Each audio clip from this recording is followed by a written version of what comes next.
Hey, everybody. Good morning and welcome. Wherever you are joining us from, you're welcome, and I'm glad you're here. Whether you're at Bel Air campus, we say hello to all you guys, and Abingdon campus, and Edgewood campus, Mountain Road campus, online. Really glad you're here. Let's get started. This right here, your life. This is your life right here. All right? This is your time.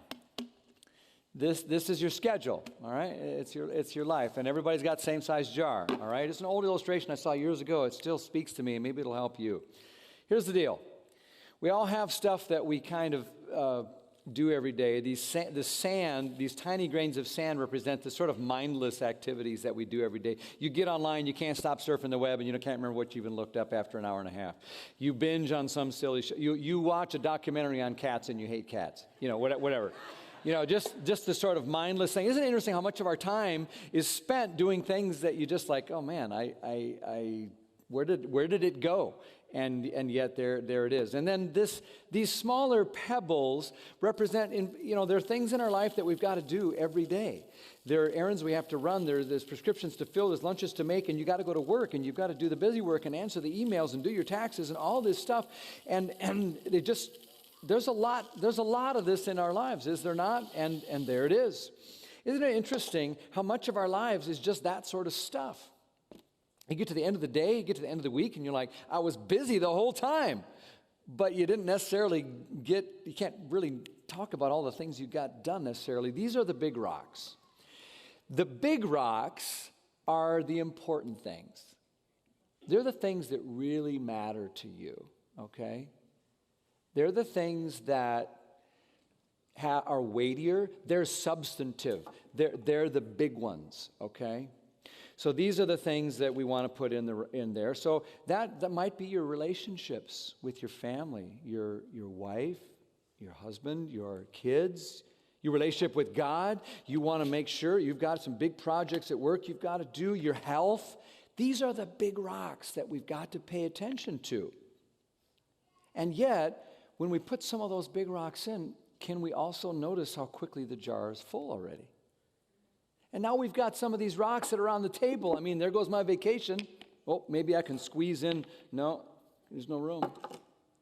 I keep meaning to get together with friends. Well, I want to do these relationships with friends, but I can't do that. There's no time for that.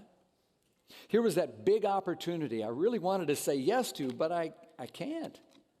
I just can't. Anybody relate to this? Anybody feel like you've got this kind of thing ever in your life? What if we kind of went at it in a completely different way, all right? So what if we just kind of take some of these big rocks out for a second? And the nice thing is we can kind of imagine going at it a completely different way. All right, just for a sec. Let's start over. Here's your life. I can't get you a bigger jar. Everybody says, if only I had more time. Give me 24 more hours, everything would be different. I can't do that for you. Everybody's got the same size jar. But you probably know where I'm going next, right? What if we put the big rocks in first? And so there's that big opportunity you want to say yes to, and there's your life with God, and there's all the big important stuff at work, and your health, and your family, and your job, and all this stuff. Wait a second, look at that. Well, then we've got to go to work. We still got to do this stuff. We still got to, pay the bills and pay the taxes and get things done and run errands and, wash the car and all this stuff that we've got to do that just makes life. You've got to chase after the kids and do it all. And now you even start noticing, we even start getting into some of those mindless things. There's still time for some of that. There's still time for some of that, mindless time waster stuff. We don't have to sort of spend every minute on with perfection. And yet, isn't it interesting? Look at this now. Look at this. Oh, yeah. You can still play a few more video games. All right, a few video games. One cat documentary, who cares? Isn't this an interesting way to live your life? This is a better way. This is a better life. A couple of takeaways. One of the first ones is this. You got to put the big rocks in first. If you're going to get the big rocks in, they got to go in first, or they don't really get in at all. Those big rocks are the important things in life. They'll never scream at you. They're never urgent. They never seem to come to us with a sort of red exclamation mark on the email. They're never someone demanding. They're never really ringing like a phone in your pocket where you just pick it up and respond in the moment. But they're the things, those relationships, that time with God, all that stuff, it's big and it's important. But you got to be able to put the big rocks in first. So the key is not to try to prioritize what's already in the jar. The key is to start over and put the right stuff in the jar first. So you got to know, what are my big rocks? Got to kind of think that through. Got to name them, label them. And we're talking here about making some decisions then. Taking responsibility for our life. Taking some ownership. And whatever you do, Jesus says, I hope you remember I'm a big rock. Because if you get me in there, everything else tends to flow better. Seek first the kingdom of God, Jesus says. And everything else, that'll be added to you. That'll get in later. Don't worry about that. Love the Lord your God with all your heart, soul, mind, and strength, he says. That sounds like a big rock, doesn't it? So whatever you do, the big rocks you want in your jar, you want them to be the God-blessed things, the things that God intends to be in your jar. You want them to be the things that God ordains and blesses, your relationship with God, your family, and so forth, your health. Your God-given dreams, those are not meant to be left on the table because, well, gosh, I didn't have any choice. My boss keeps piling on, and the kids are yelling, and I got to do all this stuff. And it's like at some point, we got to take responsibility. And the second thing we got to realize is not only do we need to put the big rocks in first, we also got to realize sometimes you can't get it all in the jar. You can't fit everything in the jar. I mean, there's some stuff left over. And sometimes it might even be something that feels like a big rock that doesn't get in. But something has to be left out because we have to say no. That's a boundary line that's formed for us. 168 hours every week, that's a boundary line that's fixed. You can't change that. What you do have control over what goes in that boundary. So the myth is, and the time management myth is, that you can fit it all in if you just rearrange things. And it's not really true. You got to sometimes get rid of some rocks. Some of us need to work less. Some of us need to volunteer for, 4 less things and volunteer for 12 things instead of 16. Some of us need to waste less time playing video games or Facebook or whatever it is. Whatever it is, you want to make sure it's God-blessed, God-ordained things in the jar. And this is all really, really hard for me. And those people who know me pretty well know this is like, wow, we need this about every 6 weeks to kind of go over this again because I struggle with this. I don't like to have limits. I love to push them. I love to sort of squeeze everything in my jar. I want more and more and more. I've discovered along the way that God is omnipresent. He can be everywhere. I'd like to be like that. God is omnipotent. He can do everything. He never gets tired. It's like, I'd like to be like that. And when you put it in those terms, it's like, man, realize when we're just kind of resistant to the limits that are given to us, our time, our energy, and the physicality of 168 hours a week, it's idolatry. God made us the way he did and with limits. It says your jar is this big, and when we push back against it, we're pushing back against something that's really good and blessed for us. I want to help us today follow some wisdom from God, some example from Jesus, and some clear teaching of the Bible so we can help draw some boundaries and figure out what are the big rocks and how do we get them in, and what are some other things that might not get in order for us to be able to look at some boundaries in our time. Boundaries in our time. And all through this, we're going to have to trust God that these limits and boundaries are not a bad, constricting thing, but a good and life-giving thing. And we'll do better off if we just start off by admitting that we all kind of suffer from what John Ortberg has called hurry sickness. How many of you think, raise your hand in a minute here, I'm going to ask you to raise your hand, if you think you might suffer from hurry sickness. Anybody? Yeah? Yeah, hurry sickness is, here's how you know. If you've ever shaved or put on makeup or combed your hair or tied a tie while driving, you might have some of this. How many of you got some hands up there? I've changed clothes on the way to play tennis. I've changed clothes from pants to shorts, the whole deal. That's what red lights are for, right? So just got to be careful of those trucks because they can kind of see in. Yeah. But that's it. Yeah, this is a hurry sickness.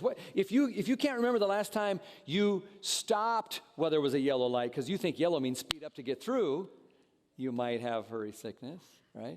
If your kids think their names might be hurry up because you're always saying, come on, hurry up, you might have some hurry sickness. Let me ask this. Does anybody else, when you come up to an intersection, there's a stoplight, and there's 2 lanes to choose from, does anybody else like count the cars? And then you study the make and the model and try to see if you can make out what kind of driver it is? Because if it's like that old lady here, I'm not getting behind her. I'm going for the kid in the Jeep every time, right? Am I the only one? I'm like, let's get going. How about at the grocery store? Anybody else got hurry sickness at the grocery store? You're coming up, you got your items. You can't get in the 12 little hurry up lane. You got 19, but now someone will probably count. So I got to get in the line. So here I go. And you do the same thing, don't you? You kind of look, and you're secretly doing this math equation. You're counting up the number of people, and then you're scanning the carts. And you're doing a multiplier to see how long it's going to be. You're looking at the checker to see, is she like kind of gabbing, or is she like working? And that's your lane, right? And then how many of you mark the person that got on the other line you didn't choose? Because now it's a race. And you're going to see like, okay, and you're kind of like putting the things on the scanner for the lady. Come on. I mean, it's sick, isn't it? It's crazy. And this is hurry sickness. And it's like we're working longer hours, lots of data on this. We know all the data. We're sleeping less. We're on the go. And now the digital age says we're on 24/7. We're there all the time, overstuffed schedules. And it's like a badge of honor, this sort of busyness. It's like it used to be, how you doing? Oh, good. How you doing? Now it's like, how you doing? Busy? How you? Busy? That's what we say now. Like it's sort of a recognition, and we're hurried and we're harried and we're hassled and frazzled and frenetic, and we got this fear of missing out. Like 5 seconds go by, it's like, I don't know, what's she wearing? It's like everybody seems to be living this way. And yet, Proverbs 14 reminds us that even though everybody seems to be living in that way, there is another way. There is a way, Proverbs 14 says, there's a way that appears to be right because everybody's doing it. But in the end, you know what? It leads to death. How many of you feel like the way that most people live in modern society today might not be right? Yeah. Proverbs 27 comes back and answers and says, a prudent person, it means wise, is someone who foresees danger and takes precautions. You see there's a problem and you're going to do something about it. But it's a fool who just simply goes on blindly and suffers the consequences. Says, I see a problem here, but I'm not going to do anything about it. And so today we're invited to kind of say, is the flow that everybody's going with good or maybe not so good? And if there's a problem, do I need to do something about it? Romans 12:2 says, don't let the world squeeze you into its mold. And so there is a different way. Jesus says, I don't want you to be squeezed into the world's mold. I've got a different life for you. Jesus said in John 10:10, he said, I've come that they may have life. And a lot of the way people are living is not really a life. It's busy, it's fast, it's crazy, it's hectic. But Jesus says, I want you to have life to the full. And he doesn't mean like crammed, he means like rich, abundant. Full like this kind of full. And I think if we've already filled our lives with other stuff, there's no room for the big rock of Jesus and the kind of life that he means. No wonder our jars are filled up instead with increasing measures of depression, anxiety, chronic worry and fatigue and burnout and all this depression and stuff like that. Well, if you struggle like this, with this like I do, you'll be comforted maybe to know that we're not alone. All through the Bible, we find people struggling with stuff like this, and there's a lot of help here. For example, Moses, right? Moses is trying to lead the children of Israel through the wilderness, right? They're out in the middle of the desert, and things don't always go so well out there. Everyone's kind of hangry and upset. So here, look at Numbers chapter 11, verse 10. Moses heard all the families standing in the doorways of their tents whining. That sounds like fun. That's his job. Listen to people come out their door in the morning and start griping. And the Lord became extremely angry. And Moses was also very aggravated. This is a great situation, isn't it? People whining, everyone's upset. Does it sound familiar? This right here, this is some of our life. Every busy mom can relate to this. Now, he thinks it's his responsibility to make everybody happy, and so he's mad at God for it. And that's what sometimes happens. We get this big schedule, and we blame it on somebody else. And we're griping about it. Look how bad it gets. Verse 14. I can't carry all these people by myself. He says, this load is too heavy. If this is how you intend to treat me, God, just go ahead and kill me now. Do me a favor and spare me this misery. And you think, man, it's getting bad. And actually, the fact is, it's finally starting to get good because Moses is finally upset enough with his circumstances that he's going to maybe be ready to finally do something about it. See? He's finally like, I don't want to live this way anymore.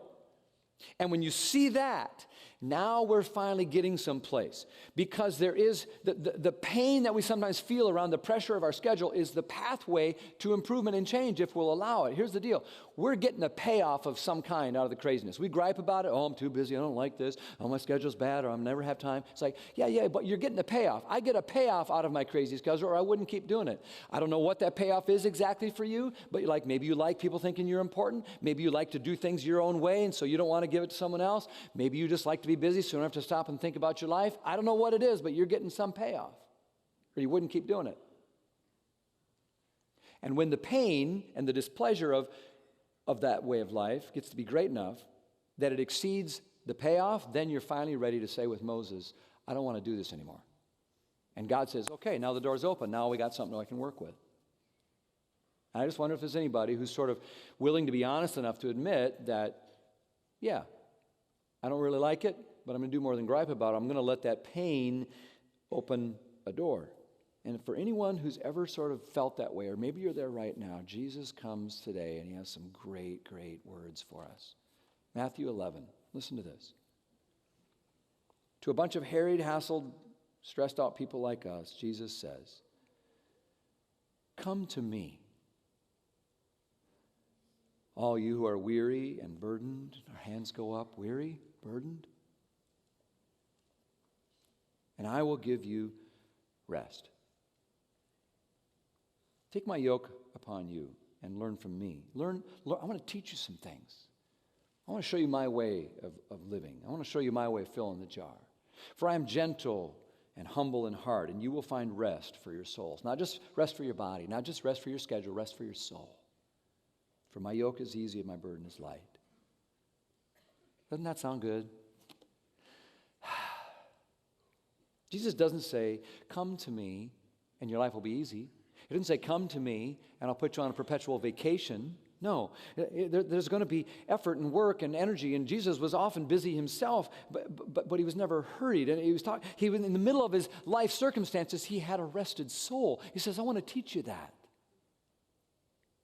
Jesus faced all kinds of struggles, enormous amounts of responsibility, temptations, workload, family stress, gossip, conflict, all of it. And you ever notice in the middle of that, he never got sarcastic or cynical. He never got real negative. He never got grumpy or whiny, and never got just sort of burnt out. And it was because he lived out of this relationship with the Father, where it was like breathing, and he'd breathe in the grace of the Father. He'd pull away, and it would be like, and then he would go and he would extend grace to everyone else. Then he would step back and breathe it in. Feel it and breathe out. Breathing in your grace, breathing out your grace. And he says, one translation actually says here, let me teach you these unforced rhythms of grace. I want to teach this to you. Some of us need to learn those rhythms. Maybe for the first time, or maybe again. I want to hear something crazy? Look at John 17, verse 4. Jesus says this. This is Jesus talking. Toward the end of his life, he says, I've brought you glory on earth he's talking to God, by finishing the work you gave me to do. How many of you have ever felt for 1 second in your life like I'm finished with all the work I ever have to do in my life? The average worker goes to work on Monday morning, and there's 36 hours of work waiting for them. Like a whole week. Jesus somehow only had to save the world, but he's like, yep, I'm done. And he only had 3 years to do it. So what are we doing differently if we look at this differently than Jesus? Man, I've never felt that way in my life. It doesn't say, Jesus didn't say, I have completed all the work that everybody else wanted me to do. He says, I've completed the work that you wanted me to do, Father. You'll never complete the work that everybody else wants you to do. You'll never get all the jars that people hand, all the rocks that people hand you and they want in your jar. But you have to take responsibility for your jar. And you aren't responsible to do everything either. Jesus wasn't even that way. He walked by blind people he didn't heal. He walked by lepers he didn't touch. He walked by people that he did not teach.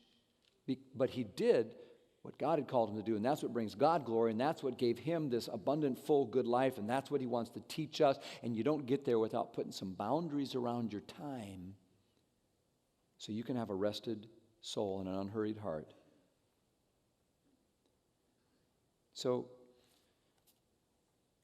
let's learn a little more from Jesus here. One time he sent out his followers This is exciting beginning time of the ministry, and he sends them out on a mission trip, a group of them.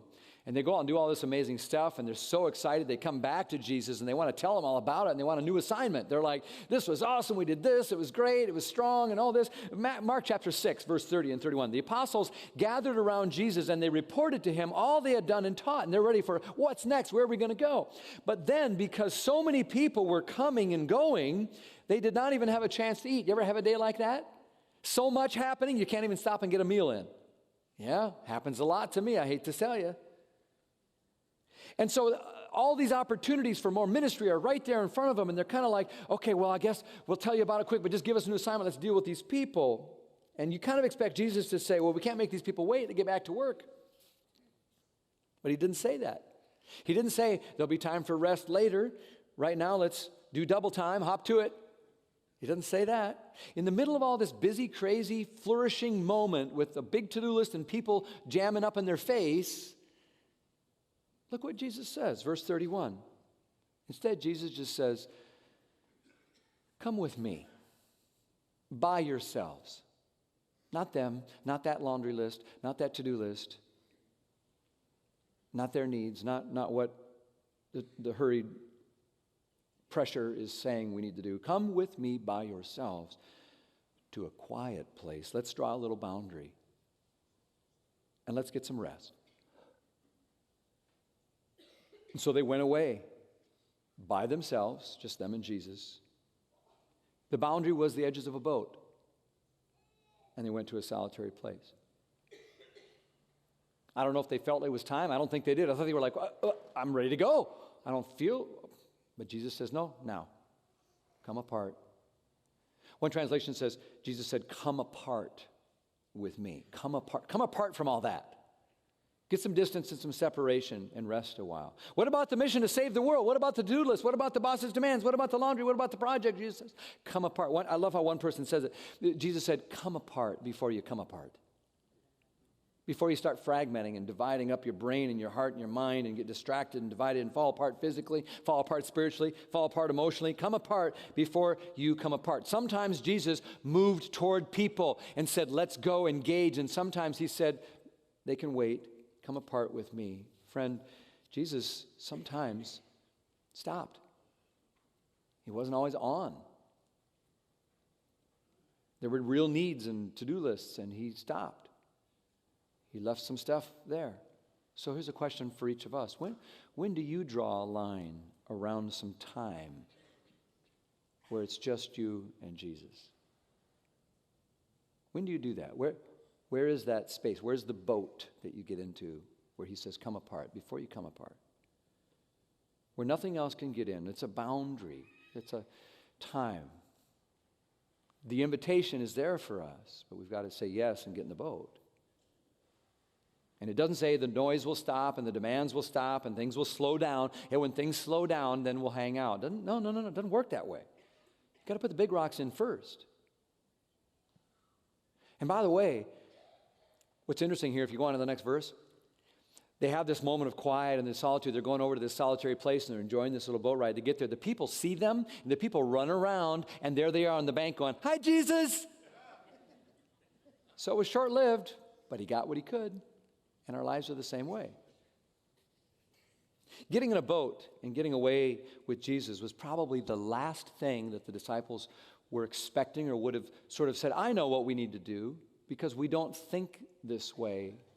It was counterintuitive, if you will. It was against the grain. But if you go with the flow, there's a way that seems right, but it leads to death.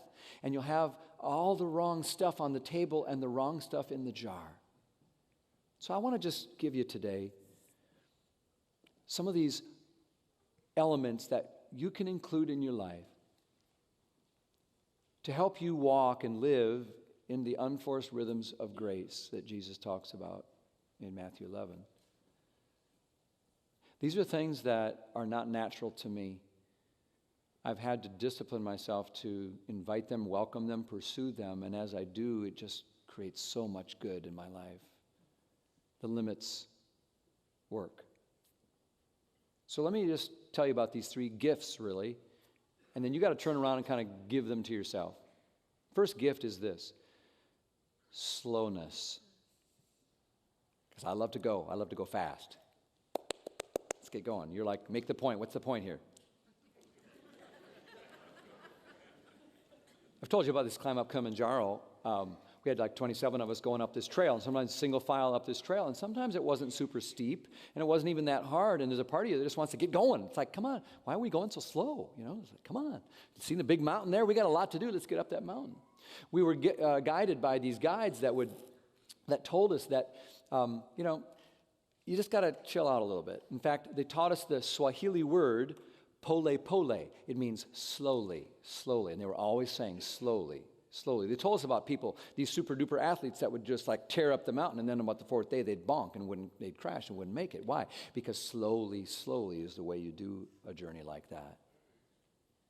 And so here they would be out in front of the group, not to show us the way, not to keep us moving fast, but to slow us down so we would get where we really wanted to go. And the Bible says Jesus is our trail leader, our pioneer, our trailblazer, the forerunner of our faith. And he's out in front. And I just wonder sometimes if we're just like, come on, Jesus, and we're just like rushing past him. You know, you can't build a marriage in a hurry. You can't grow a redwood in a hurry. You can't raise kids in a hurry. Well, not the way you want to raise them. You can't build friendships. You can't learn patience or wisdom in a hurry. You can't do anything that's a big rock of real substance while you're in a hurry. And so slowness is this thing where we intentionally say, how do I build a boundary that could kind of slow me down so I can stop rushing ahead of Jesus? Pole pole. Come on, Jesus. I think he's out in front of us. Sometimes making us go faster than we want to go, but most of the time in my life, he's just like, pole pole, Ben. How could you get some slowness in your life so some of the big rocks could get in? Second gift that you can give yourself is silence. Silence. We live in a noisy, distracted, cacophonous sounds all around us all the time, don't we? I know we struggle with silence because in the rooted experience, and I hope a lot of you jump into that as soon as it gets started here in a little bit, and there's this little exercise we do together where we do silence, and I watch people, you can tell the ones who've never done it before because they're like fidgeting and nervous and breaking out in hives, and they're belching and cracking their knuckles, anything to fill the void, It's like, I gotta make some noise. I don't know what it is. Maybe we're afraid of hearing ourselves think, or that we're going to look at ourselves in that moment of quiet and we're not going to like what we see. Maybe we're going to hear from God and we're not sure we're good with that. Or maybe God won't talk to me and we're not good with that. Or maybe we're just insecure, or we'll have to think about our problems. I don't know what it is, but we'll do just about anything to keep the headphones going and the noise going and answer the phone and talk and keep it going all the time. Walk in the door and turn it on. And what is that about us? But silence is a thing that invites God to sort of speak in a way we can finally hear.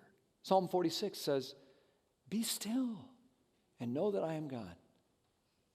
And they go together. Being still and knowing God go together. In a world where everyone says they're looking for God, what if it was as simple? We just shut up and sit down once in a while and discover that he's been there all along. And finally, in the quiet, we could maybe, in our settled spirit, hear something. In the solitude of a quiet, in a still moment of silence. And the Bible says, let all mortal flesh keep silence before God. So what if we just shut off the push notifications and the little dings and the bings and just don't fool anybody? That vibrate thing you keep doing, we hear it. We all hear it. What if we just turn the whole thing off for a little while sometimes? Elizabeth Browning has a poem called Aurora Lay, and she says these great words in it. She says, earth's crammed with heaven, and every common bush afire with God. But only he who sees takes off his shoes. The rest sit around and pluck blackberries. Is it possible that we're so busy plucking blackberries and filling our ears and heads with the noise of the world that we're missing the burning bush of God, who's currently present and on fire right in our lives? But if we will just kind of shut up and sit down and be still and be quiet, we could maybe meet and know a God that won't force his way over the top of all the other noise. Be still and know that I am God. One more gift that you can give yourself, other than slowing down in silence, would be a gift that I've struggled with at different times and I'm still learning. but love deeply now. And it kind of captures the other two in it. It's Sabbath. Sabbath. The Sabbath concept is important to us. I love snow days. I love snow. I'll just tell you, I do. And I know snow days can be dangerous, and there's bus drivers and homeless and things that are serious about all that. But can you go with me for a minute to say, is there a part of you that kind of welcomes a snow day when it's just like finally the kids are out of school? Maybe you even get off work if you're lucky. And just everything kind of shuts down. And it's just different. It's just like, now don't have to go to that meeting. Don't have to do that. Don't have to do that. And you just kind of relax a little bit. Neighbors talk to each other, standing over their shovels. They never talk, but they do it on that day. The world slows down, and you can maybe read a little bit of that book that you've been meaning to read, or sleep in the next morning because you know it's 2-hour delay, or you can phone a friend that you've been meaning to but you never seem to have time to, but you don't have any place else to go. Somehow friends find a way to get through the horrific streets to come over with a pizza and play games in the middle of a snow day. You leisurely prepare a meal, and you cook and eat it in a more relaxed pace, and you have conversation. Your time with God is more relaxed, more reflective maybe.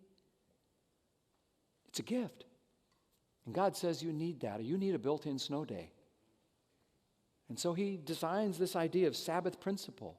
He himself demonstrated it, right, in the creation, right? Remember this, Genesis chapter 2. God creates 1, 2, 3, 4, 5, 6 days, and then on the seventh day, what does God do? God rested, and he blessed that seventh day. Rest is blessed. It's not a duty, a chore, an obligation. It's a good thing. It's a gift. And why did God rest? Because he was tired, so exhausted, like, gosh, making the giraffe was so hard. I need a break. No. He wasn't resting because he was tired. He's resting because he's showing us how to live on this planet. And second, he's showing us that this is the way I've built everything. This is out of my very nature. And so it's echoed in the creation, in the rhythms of the seasons and the ebb and the flow of the tides and everything. And so he says, I want you to live this way. And then sin enters the picture, and we start working our heads to death. And so he says, all right, I got to make a line and a limit. So he says, it's part of the 10 Commandments, Exodus chapter 20, right? Remember the Sabbath day, keep it holy, draw that line, make a limit, don't do the work. Make it holy, separate, special, set apart, which means this is one of the things that's supposed to make God's people a little different than those who are going with the flow of crazy living, is that there's supposed to be some way that we, in a world of hurry and nonstop activity, intentionally pause and celebrate God, stop this sort of activity and work where we're proving our worth and productivity to everybody, and just celebrate life, replenish ourselves, and bask in God's presence once in a while. That's the Sabbath principle. And you can get all hung up on the legalism of it, like it's got to be this day and you can't wash dishes and blah, blah, blah and all that. And religious people are great at getting legalistic about stuff. And I don't think it helps us a lot to sort of get lost in making a bunch of strict rules that squeeze the life out of it. But I also know this, if we ignore this principle and motor through our lives without drawing some line somewhere, and refuse to follow the example and the command of God and the example and the command of Jesus, then we're missing something really important, and we don't get the right stuff in the jar. Two main questions about any Sabbath that you're trying to set up. One, what am I going to cease doing? And then, what might I do to make this a good, beautiful, life-giving time? So what are you going to cease doing? In Hebrew, the word Sabbath means stop. So it's like that activity, or those tasks and agendas. You got to draw a line around and say, okay, not right now. So no laundry, no chores, or whatever it is. Get off the grid for a little bit.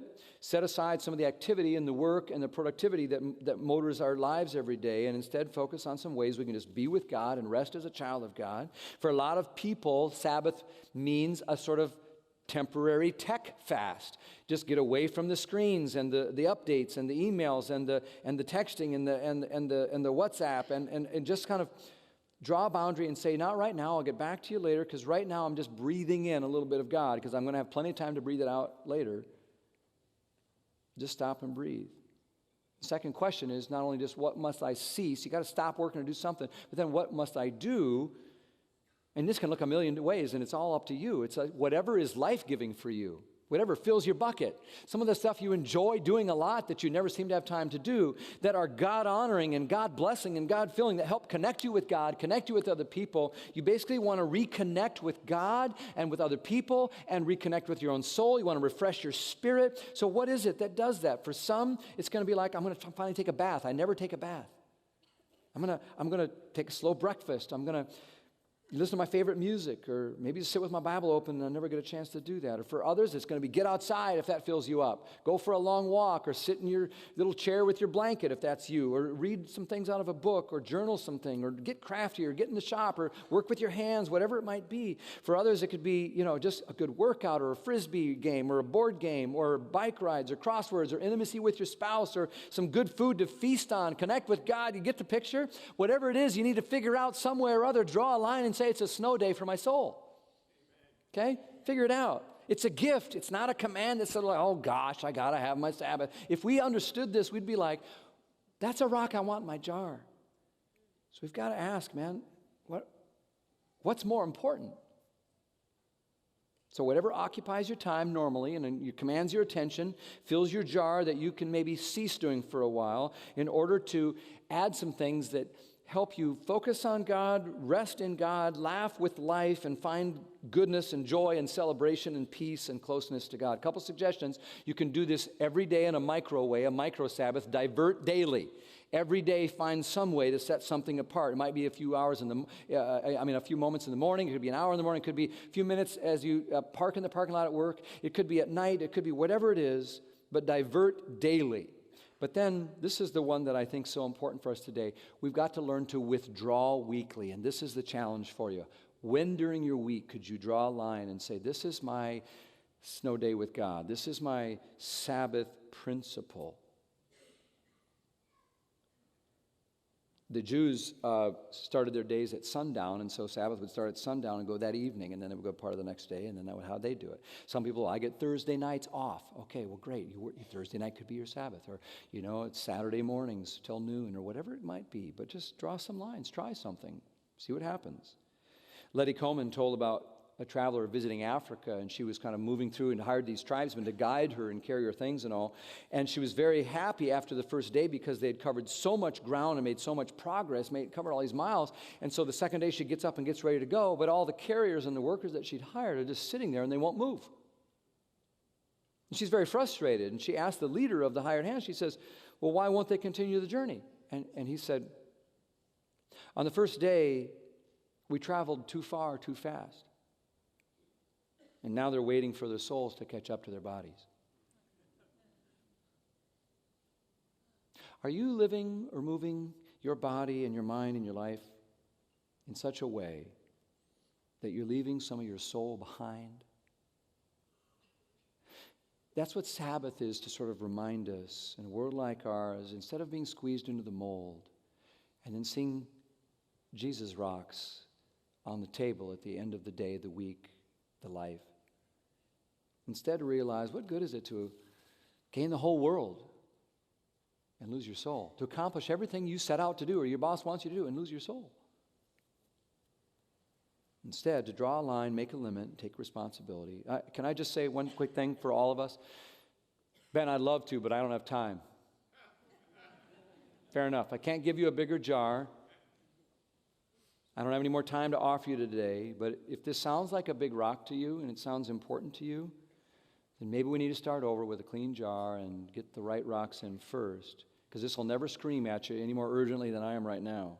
It's up to you. Take responsibility for your one life